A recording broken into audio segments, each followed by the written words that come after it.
ஜப்பான்ல இருக்கிறவங்க மட்டும் எப்படி 100 வயசு வரைக்கும் அசால்ட்டா வாழ்றாங்கன்னு தெரியுமா? ஏன் திமுங்களா ஆ? எப்படி அதான் முதல்ல நானும் யோசிக்கிறேன். ஆனா எதுவும் வரமாட்டேங்குது. எது பாலா இல்ல யோசனை.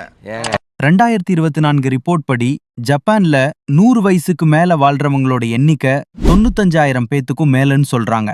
அதுல 90% பேரு பெண்கள் தான். இதுக்கு காரணம் அவங்களோட லைஃப் ஸ்டைல் தான்.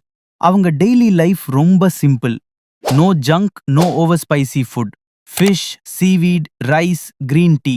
இதுதான் அவங்களோட காமன் மெனு.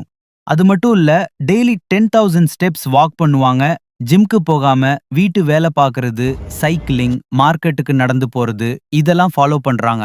அது இல்லாம மெயின் சீக்ரெட் என்னன்னா இக்கிகை, அப்படின்னா a reason to live.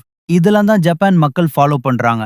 Jackie Jackie தென்னையில கிடந்தவனுக்கு திடுக்குன்னு வந்துச்சான் கல்யாணங்கிற மாதிரி. இப்படி ஒரு வாய்ப்பா? Comedy beach. இந்த வீடியோ உங்களுக்கு பிடிச்சிருந்துச்சுன்னா இந்த வீடியோவை லைக் பண்ணிட்டு நம்ம சேனல் சப்ஸ்கிரைப் பண்ணிக்கோங்க.